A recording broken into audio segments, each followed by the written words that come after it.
Hi again then guys, and welcome to episode 3 of Party in the Back, the review series for the wagons and estate cars of GranTurismo 6.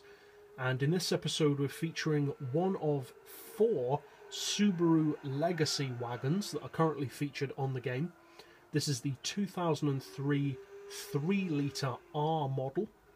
It's probably the most understated visually of all of the Legacies, and in some ways also the most unique, especially with regard to its engine.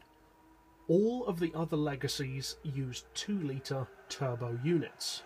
This car, however, has a 3-litre naturally aspirated engine. Now it's also all-wheel drive, and you'd probably assume that the 3-litre engine gives it some unique attributes and potentially some advantages over the others. Especially being naturally aspirated, it would at least be different to the turbocharged models, if nothing else.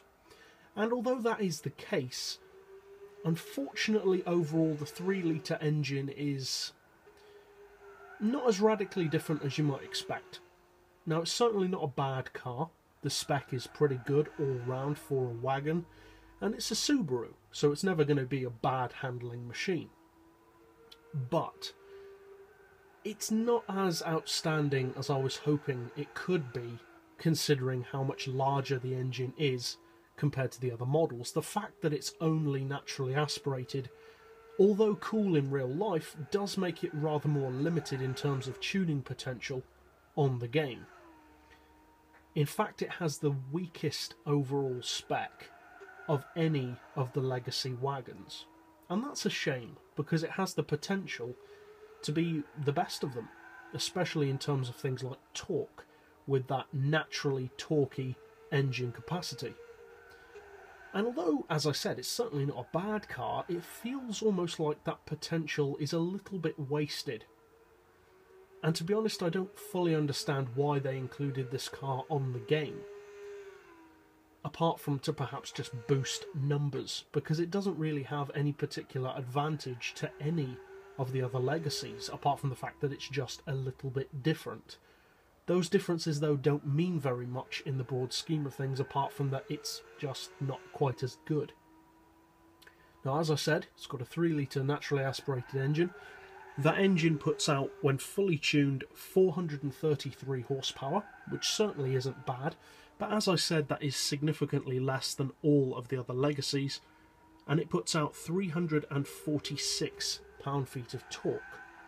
Now that is actually pretty good for a naturally aspirated engine, but again it's just wasted because of the fact that all the other models of the Legacy lineup have turbos to give them an advantage. The fact that this engine is denied that means that whatever torque it does have ends up being kind of irrelevant because it still can't match the torque that a turbo allows the 2-litre models to have. If this model could have a turbo, or at least a supercharger, it could be the strongest of the range. Certainly for torque, if not for power. But unfortunately, that's just not an option. And that just compounds the fact that I don't understand why they added the car. They added the car for whatever reason, then they don't allow us to fully upgrade it as much as it really has the potential to be. It just doesn't make sense, really, overall, this car. It's a car which doesn't see a huge amount of use from most people. Not many of the Legacies really do get a massive amount of use from most players. A couple of the more obvious choices, like the B4, get some use. The wagons, hardly any at all from what I've seen. They're relatively understated as far as the sports wagons on the game go. Some people like that, it makes them kind of a sleeper car. And some of them are genuinely good. The slightly older Legacy is certainly a very good drag car. It has a sleeper status. And 1 or 2 of the newer shaped Legacies are okay. This one, though, just feels like it just doesn't deliver on that potential. Price-wise, again, it's kind of in a no man's land. It's not the cheapest, but it's not quite the most expensive either. It sits at 30,000 credits. So it's certainly not expensive. It's a pretty good value for money car despite having the lowest spec. but that does automatically, of course, mean that it's kind of a waste of time buying it if you can get at least as good, if not better, Legacies for less money or not much more money. The weight is pretty good at 1,213 kilos, which is probably lighter than it looks, given that this seems to be marketed as slightly more of a luxury model than some of the others. But again, that's not the lowest of the Legacies. It makes it the heaviest Legacy you can buy. And the power to weight ratio is, again, not bad, but not particularly inspiring it either at 357 horsepower per tonne. And finally, the PP sits at 513, and I would say that's pretty much the only advantage this car has over any of the other Legacies.